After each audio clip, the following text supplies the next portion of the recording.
Hello, everyone. I'm Dan Swift, founder and CEO at Numentum, and welcome to the Speaker Series, where we spotlight some of the most interesting minds in the world of revenue generation.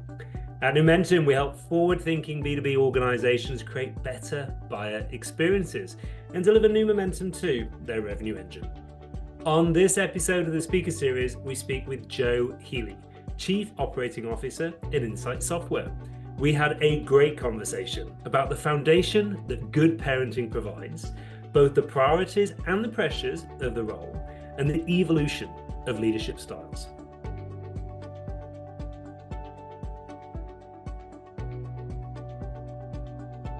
Joe, welcome to the Speaker Series. Yeah, thanks, Dan. It's great to be here. Appreciate you having me on. Absolutely, absolutely. So I'd love for you to share initially just a little bit about Insight Software for our listeners, and then tell us a little bit about your role as Chief Operating Officer. Yep, sounds good. And love seeing the Insight Software logo over your shoulder there, Dan. It was great to see you in Nashville back in January. There you go. Thank you. Absolutely, absolutely. Yeah, so as mentioned, I'm the Chief Operating Officer here at Insight Software. I've been here for about 3.5 years. Briefly, Insight Software is the most comprehensive provider of solutions for the office of the CFO.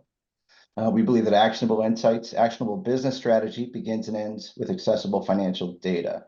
And so what that means is if you think about our clients typically operate in the office of the CFO, which is in itself a category and growing category that we're excited to be a part of. They work in so many different applications for different functions. They're often disparate applications for financial reporting, budgeting and planning, tax, closing consolidation, and so on. Then you layer in your ERP, could be multiple ERPs. Then you layer in the fact that most people still love to work in Excel. And so our job is to give clients the opportunity to work in all those different systems, access the data that they need across all those different systems in one system, ideally, with bidirectional access back to the data source of record, so they can make smarter decisions more quickly. Wow, wow, wow. Now, your role as the Chief Operating Officer, tell us a little bit about what you're involved with. Yeah, so across our business, we're a global software company. Today, a little over 2,500 employees, truly around the globe. My role predominantly is on the revenue side of the house, client-facing side of the house. You and I, as you mentioned, have known each other for a long time, back to Sovos, where I spent about 8 years, and that role grew from sales into more client-facing for the Americas, so all professional services, customer success, support, and so on. Came in here in a similar fashion to oversee all of that. We've grown so rapidly here. When I joined 3.5 years ago, we're about 180 million. We're close to 600 today. So my role shifted to pair off more of the non-sales side. So I'm coming back to more sales oriented aspects of the business. So my role really is to ensure we get the organic growth going here for the company. And we're only a little over 5 years old as a business, and we're already at the 600 million mark. So early on, a lot of the growth was inorganic and got that foundation to build a platform from which we can grow. Since I came in, as well as our CMO and the CEO at the time, again, about 3.5 years ago, we really wanted to pivot to ensure we were putting all of these pieces together to lay the foundation for organic growth. So that's really my number one mission, is to ensure that we have organic growth to capitalize on the products, the technology, the great people we have, our client base, our partner ecosystem. Amazing. I may bring you back to the organic growth piece later on in the conversation, because obviously we're very passionate about that ourselves. But I'm going to take you way back, way back now. So as a kid, when I was growing up, I wanted to be a policeman. Then I wanted to be an architect. Then I wanted to be a teacher. And now I'm running a sales training company. So did you always want to be in business, in some sort of operational role since being a kid? Or tell us a little bit, like, what did you want to be when you were a kid? Yeah, it's a great question. And I don't know if you'd remember, your listeners may, the Monster.com ads a while back. They had dressed up in corporate clothing, suit and tie and dresses and so on. And, when I grow up, I want to work in middle management. When I grew up, I want to be a yes man, a yes woman, and so on. So, yeah, I think the answer is no, the short answer. I'm fourth of six kids. My parents had 6 kids in 6 years, by the way. They were both teachers. And so I thought initially teacher, as you mentioned, one of your possibilities might be what I was interested in becoming. My parents didn't have a lot of business experience necessarily to draw on, so I didn't see that role modeled as a child and didn't have much exposure to it. Certainly a role like this, I would not have known what it was. And again, I'm a little older. They didn't have the internet, cell phones, everything else that we have. So I'm not sure this role would have existed at the time. But my parents did a good job with all of us laying a foundation across the family values and what they would be. They had us emphasize and focus on academics, athletics, music, and character. And so I think they really gave all of my siblings, my five siblings and I, a strong foundation to build on. Off I went to college and had my first job and career sort of took its paths. And maybe we'll talk a little bit about that in this call as well. But probably if you'd asked me when I was a kid, I might have said I wanted to be a lawyer, mainly because I really like to argue. Yeah. Now I'm going to take you back to a couple of things you've just said. So music, that was one of the things in your family. So was that singing? Was that musical instruments? What were you exposed to as a kid? Yeah, so for all of us, we had to either play an instrument or I guess two of my siblings did end up moving more toward the singing side. But I played trumpet for about, gosh, maybe 10 years or so as a child. And then I actually played drums in a little garage band with my buddies as well. So little rock band. Amazing. And then you mentioned character was obviously something that your parents were laser focused on, as we all are as parents. We do our best, right? What are the things that you remember them really zoning in on as a kid with any particular character traits? Yeah, well, I mean, that's a hard one.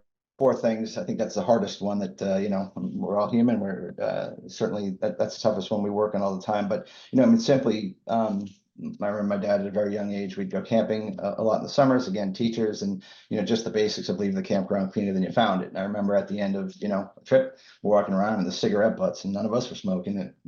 Pick them up, throw them away, leave it better than you found it. So that's maybe a simple example, but you know, I think my parents did a great job leading by example in terms of always trying to do the right thing.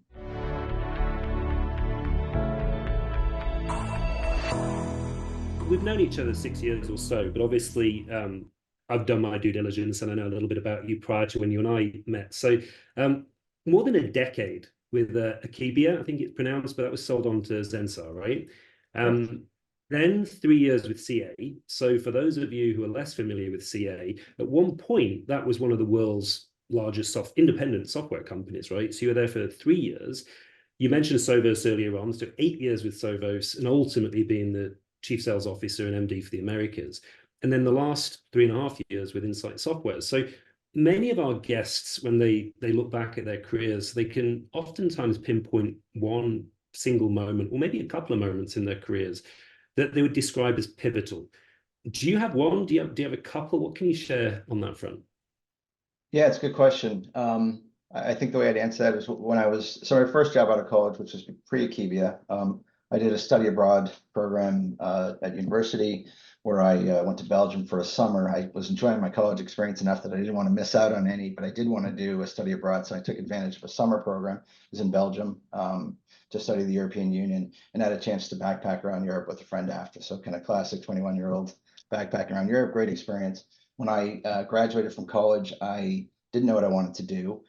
Found a role that I applied for, which happened to be a sales role for an educational travel company that was sending American students around the globe for tours, study abroads, things like that. And so it had been so transformational in my life to have that European backpacking experience that I thought that'd be an interesting job. Happened to be sales. So I was in Boston, living in the North End, working in Copley Square in Boston, and did that for a couple years and I moved up to the equivalent of maybe assistant to the manager type of role where I was a little better than an inside rep, not quite, you know, a full on leader. And leadership of the company asked if I'd be willing to help open a new office in the Southeast. We had offices in Boston and San Francisco, and would I be willing to move and go open a Southeast office? So I said, I'm willing to go, but I'm taking this great Brit, guy named Dan Merritt, with me because he's going to be my pace car. He's going to role model what we need from the team we're going to build down there. So we visited a few different cities, had to find office space, get a lease, build out a whole team from scratch.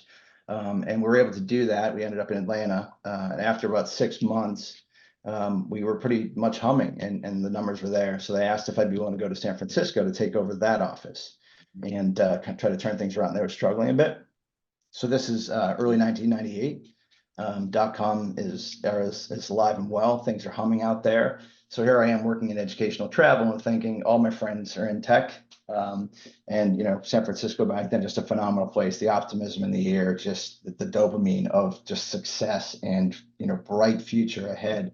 So I found a Northeast-based, a Boston-based company, Akebia. My goal was I want to stay for a little longer out here, but I want to find a tech company from the Northeast, based in the Northeast, that might have a satellite office out there, so I can stay in San Francisco for a while, and then ultimately probably move back to the Northeast. So, and I ended up staying for 4 years. So ended up having clients like Netscape and Cisco and HP and all these tech startups. Really, really, awesome experience. And again, after 4 years, was able to come back with Akebia to be a sales director and on from there. And just a great foundation for my career through that experience. So it was really that move, young, single, unencumbered, willingness to uproot and move and take advantage of the opportunity to move to Atlanta. In hindsight, I suppose there's a little bit of risk associated with it, but I didn't think that way at the time at all. They asked if I'd be willing to do it, and I saw it as advancement and a challenge, and never thought it would have gotten me to San Francisco at that time, but that became a huge, positive experience for me. Amazing. It's a great story. So fast forward from there to where you are now. Typical day, right? I want to get into the details here. So are you a morning person? Are you an evening person? What time does your day start? Any interesting routines? I was about to say weird routine. Any interesting routines that we should know about? What does a typical day look like, Joe? I'll save the weird routines. Yeah. So I know a lot of super high achievers are really early morning people. They love to get up, 4 o'clock, 5 o'clock. I'm not that guy. I'm more of a night owl, to be honest. So weekday, weekend, I'll get up at any time for ice hockey, still play old man ice hockey or golf, a couple of things I really enjoy doing. But I tend to do more into the evening these days. This is not anything new to me, but COVID really shifted everything. I mean, a combination of things happening. So at Sovos, I'd been there for 7 years when COVID hit in March of 2020. So we went to work from home, but I already built up relationships, capital. I knew, everything about how the business was run. So moving to a home situation wasn't that disruptive for me. I typically was early in the office, and I believed, like a lot of us, that you could only be successful going into an office environment. The work from home that's how you don't work hard, right?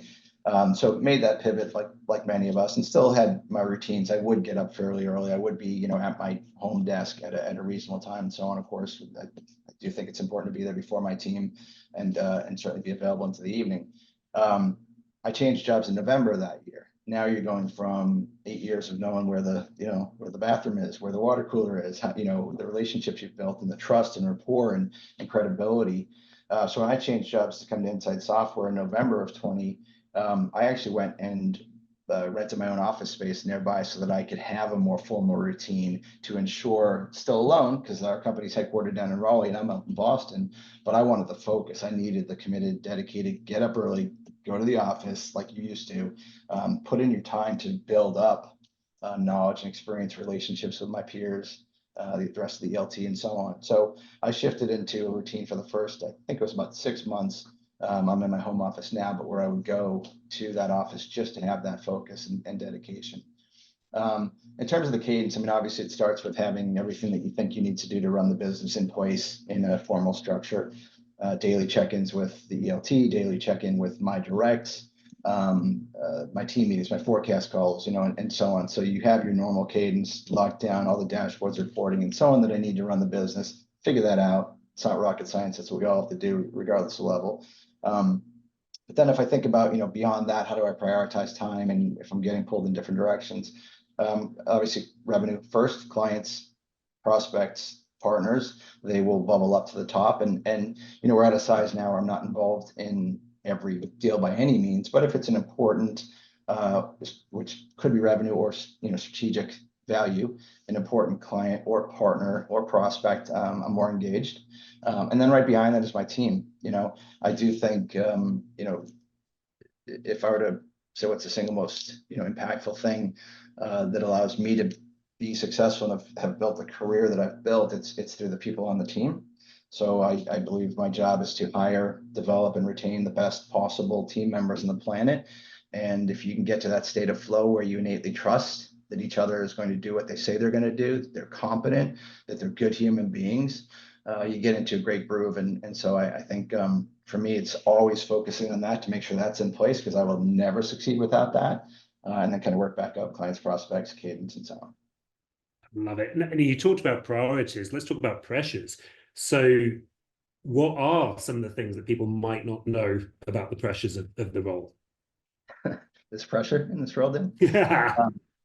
Yeah, so I don't know, I do remember earlier in my career looking at somebody hiring me in the sales, org chart and thinking, gosh, what do they do? I'm out there in the front line, driving revenue, hiring and firing, training the team members, dealing with the bullets and the stress, and didn't quite understand. And all I thought was, I'm giving you my forecast, you roll it up. What's your value? Then you get to these roles and you realize, it's a whole different set of table stakes. And in fact, the ability to manage stress is make or break. If you can't manage that on a daily basis, it is a fundamental job requirement because you are beholden to so many stakeholders. I need to hit my number, of course. I'm beholden to my boss, the CEO. I'm beholden to my peers across the ELT. That's our team one, right? More than they're just a sales specific team, it is the full ELT. We have financial backers that have put their trust in me and the ELT to deliver upon the expectations of the company. We have employees, not just in the sales org, but across the company. If we don't deliver, their livelihoods are at risk, right? These are people with kids and families and financial obligations and goals and aspirations that they're trying to work toward. And so we need to deliver in order for those folks to have the livelihood that they can enjoy working for a company like ours. So a lot of stakeholders are trying to keep happy. And by the way, along that long list is also my wife, maybe the biggest stakeholder and the toughest one to please at times, and my kids, right? So for me, there's a lot that goes into it. Much of it is the same. It's not unique. I'm not trying to act like I carry more stress than other listeners on here, but maybe some of it is unseen. And I do think just maybe a couple of recent examples to illustrate it. When last year in December, and we saw you in January in Nashville, our sales kickoff, we had a big deal that was in play for a number of months, largest deal in our company's history. And we knew we weren't going to hit a number without it. If we hit it, we still might not get there, but we needed it to even have a shot. We did get it, and the team rallied, and it was an amazing finish. And you were at kickoff, and you saw it. And like a lot of sales leaders, it ends up being more a sense of relief than victory. And so you try to not to let your highs get too high. And then we just came out of a quarter, didn't quite get there. So also don't let your lows get too low, right? That's our job, I think, as leaders, is to modulate that. And, when you win, it's a little bit of, there was an American football player named Barry Sanders, played for the Detroit Lions, really, so dynamic running back, and was a great role model. Act like you've been there when you have the win. So he would always hand the football right to the ref after he scored, no dancing, spiking, all that stuff. So act like you've been there when you win, and make sure your team understands, win or lose, we're going to wake up tomorrow and we've got a challenging job to do. So I think that's a big part of leadership, and just helping keep heads, hearts, and minds calm and forward looking, whether you're winning or losing. So, well, that's end state of leadership, right? You just described the epitome of excellent leadership. So, but you've also on this call said that you got into leadership very, very early, right? So how has your leadership style evolved over the years? Tell us a little bit about that. Well, the first thing that comes to mind is I've calmed down a lot, and you might not. I know I talk fast, and that can be fairly animated at times, but I've calmed down a lot. I used to be so competitive. It was probably wasn't healthy, and I thought my energy, from whether it was desire to win or failure to lose or just need to to achieve, would carry the day. And so if you weren't winning or you needed to drive the team harder, in hindsight, it was probably a little over the top. And I don't think that is the leadership that people follow at the higher levels. You can get to a certain level of growth, but your ceiling is capped by that. And so the ability to calm down, take a breath, assess the situation, look at the facts, look at the data, make an informed decision, and make your next move instead of just sort of the more aggressive type approach to things. Yeah, one version of Joe Healy is what I kept thinking as you were describing that. I imagine people come to you and they know what they're going to get. There's consistency, right? And I think that creates that sense of calm that people need to feel comfortable coming to the leader. I hope so.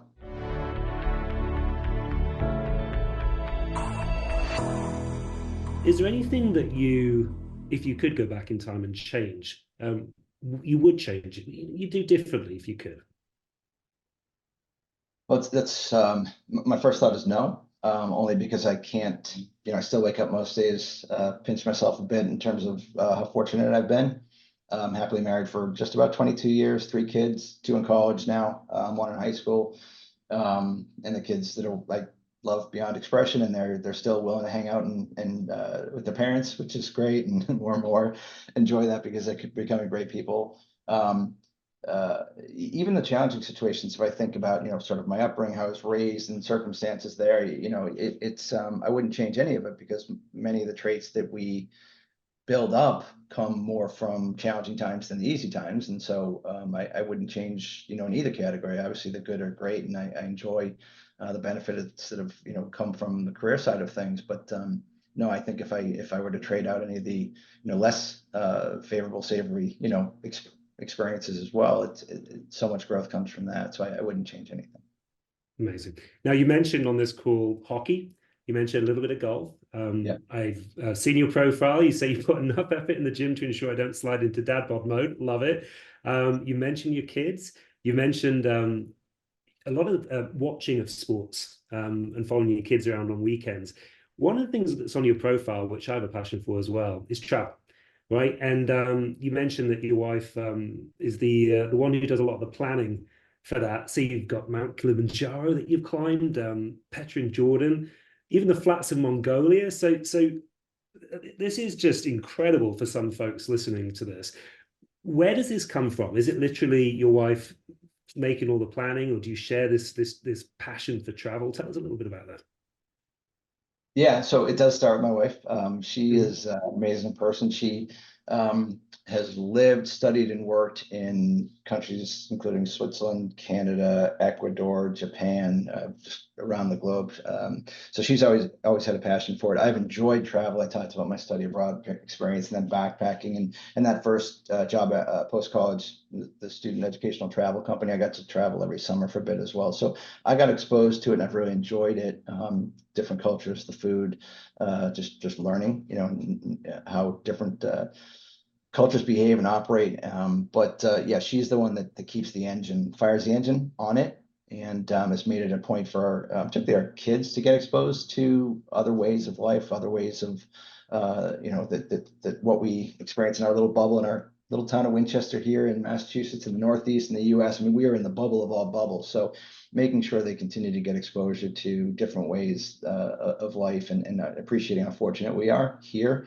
But she's typically planning 1, 2, maybe 3 years out the trips for the family as well. So, which has been great. I mean, I tend to wake up, the day of the flight and say, okay, now where are we going? What do I need to bring? And then I try to be fully present when we're there. But it's never disappoints. Yeah, where's my passport? I've got your passport. Don't worry about it. Let's just go. Yeah. So you've touched on this a little bit. It's an old question, but everyone's always got a different answer to this one. And work-life balance, work-life integration. How do you think about this? And have you, at this point in your career, do you feel as though you've mastered that, whatever that is? Tell us a little bit about it. Yeah, I had a boss that answered this question the way I'll share now, because I think it's totally the right way to think about it. It's 100% up to each individual. So I could share a perspective, and you have a perspective, and others do as well, but it has to be up to the individual for a couple reasons. One, there's always more work to be done. There just always is. So if you want to, at the end of every day, you have to draw that line. If you want to try to do all the work that needs to be done, at least in my experience in the companies I've worked for, there's more than 100% of a regular daily dose of work to be done.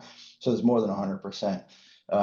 We all know that if we work harder, we can achieve to the tap of our skill and circumstances. But skill-wise, I'm never going to dunk a basketball, for example. Like, I don't have the skill to do that, and I never will. So, okay, there's the skill side. Apply that to work. What skills do you have? And that'll impact what your ceiling is. Circumstances, do you navigate to the right companies and opportunities? And do you have mentors and others that are helping you navigate, make those decisions, and so on? But having said all that, you have to decide for yourself, because there's always trade-offs.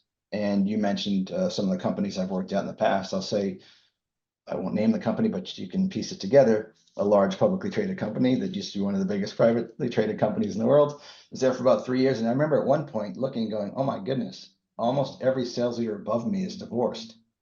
And so I said, well, I'm going to draw my line somewhere before that in terms of work-life balance. So not trying to be disparaging. It's very old news at this point, but I remember seeing that and very consciously saying, huh, that's interesting. Where's the trade-off, and what are you willing to give to the company, to the role, for your career? So. Interesting, really interesting. And having your eyes and ears open to things that are going on around you to even spot that, identify that as something is huge.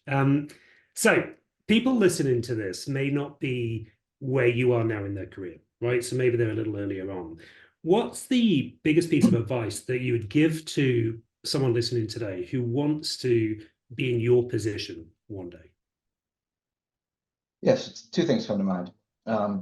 First, it's going to sound like I'm a corporate guy, but I think if you can put your company's interests above your own, it will be noticed, and you'll be seen as somebody who can be counted on and trusted to do what's right for the business first.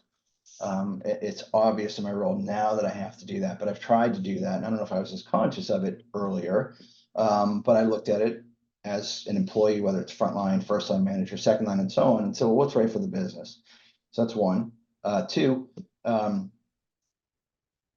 outwork everybody else. Bring grit, and grit can be an overused term, but when in doubt, just do bring that, demonstrate it, show up. Make it known that you're somebody that's willing to commit to be successful, and you'll find others want to grab you and help you when they see that effort. Right? You bring the grit, you bring the work ethic and the desire. Most good leaders will see that and say, "Let me help you." Right? So I think it's a combination of those two things.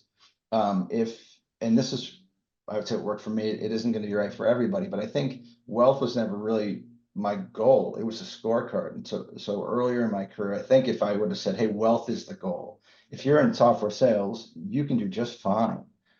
But if you make achievement your goal, maybe in the long run, the wealth will be greater than you even thought, because you're getting to different levels of achievement.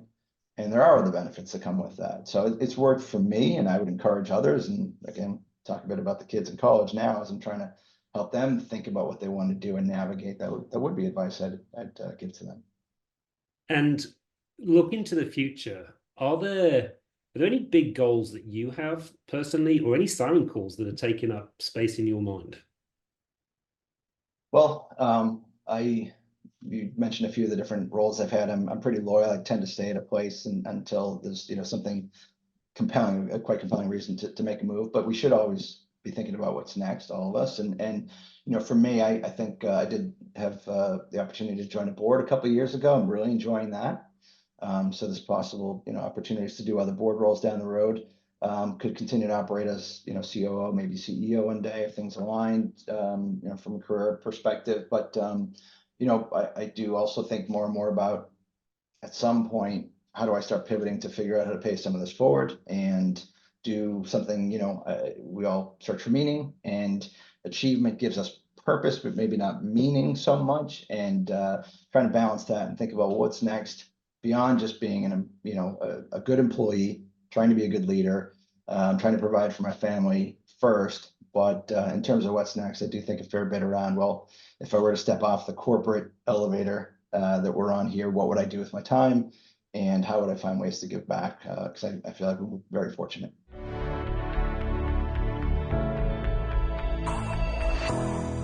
I've got 3 questions left for you, Joe, with the time that we have. I'm trying to prioritize the ones I want to ask you. The first one, if you could just wave your hand and change one thing about the business world, what would it be? Yeah, I think, and you've probably seen this, Dan, across your companies too. I mean, I think younger workers coming out of high school, college, whatever it may be, into the workforce are missing out on a huge opportunity right now. It's a serious problem to me. We're a work from home company, by the way, so catch you with that. But if I don't know your experience, Stan, your first job, if you went to an office, you probably did, I assume. And just thinking about rapid learning, relationships you built, bumping into an executive in the hallway, going out for beers with your coworkers after work. Heck, I mentioned taking that Brit named Dan down to Atlanta with me in my first job, and I had the chance, and he was my wingman, and he ended up finding his wife through work, and they're happily married, many, many years later. So relationships can happen of all types, but just back to the connection to an employer and vice versa. If you're working from home and you're 22 and you come out, we've got people now that could be have been in the workforce for 4 years, never really gone to an office environment. What's your connection? What's your loyalty? Both ways. And if you just change a job for another 5 grand, 15, 20 grand, whatever it may be, just means you change your login. Oh boy, like there's really not a connection there. So are we giving younger employees everything they need to be successful, that we owe them to invest in them and help them develop and grow and build a career foundation? And then I'd say, vice versa, what sort of connection is there? So it's not easily solved. A lot of companies are finding balance, of course, with hybrid work environments. But I do think about that. And I think we need to do a better job. It's going to rear its head in some fashion.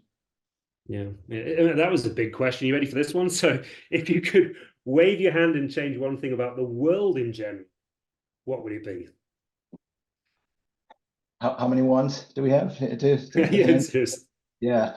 Well, obviously this maybe this is how everyone's felt at every point in time, but it feels a little more stressful out there and more acute when we think about our kids. And a year's a little younger than mine, but you think, often most things we think about in the context of what they're stepping into. I think there are two things that there are far more that need help and attention. But the first, I think it would be beneficial if we could find a way to make service more accessible and desirable, and public service. And that could be things like big commitments, Peace Corps. It could be things like City Year, where you're teaching for a year, things like that. Military is an example of public service. Think about elected office, right? I do look now and think, what sane person would look at our elected officials right now and say, hey, I want to do that when I grow up, right? So it's not desirable. It's very dysfunctional. And I think that's a challenge, because if most normal, moderate, sane people are saying, I want nothing to do with that zoo, well, then who are you left with? So that's one. And then the second, I think, is just education, making education more accessible. It is the great equalizer, and we have more and more the opportunity to do that. The internet's more ubiquitous. You've got things like Khan Academy, private universities, so expensive, but there are ways to do this in alternative fashions. And I do think, education is, even certainly in this country, a way to make sure people do understand our history, global history, context for some of the decisions that are being made now by our leaders, just to really make sure everybody, I think education is a way out of some of the challenges we have here. So how are we making it more accessible? It's a global issue, of course, but I'm thinking about the US at the moment. Outstanding. Joe, last question for you. And I wanted to save it right till the end, because I asked you something relating to this at the start. What would you tell your 12-year-old self? Nerds rule the world. Yeah, so 12, just entering into adolescence might be, things are rarely as bad as they seem in the moment, or as dramatic and emotional as you might feel at the moment. So, study hard, stick to the values your parents taught you, and know that nerds rule the world. So. Outstanding. Joe, thank you so much for joining us today. Absolutely fantastic. Yeah, thanks for having me on, Dan. It's been a pleasure. I really appreciate it. Thanks for all the good work you and Momentum are doing. It's been great to have you both at Sovos and at Insight Software. So appreciate it. Enjoy the relationship we've built. Thank you, Joe. All right, take care, Dan.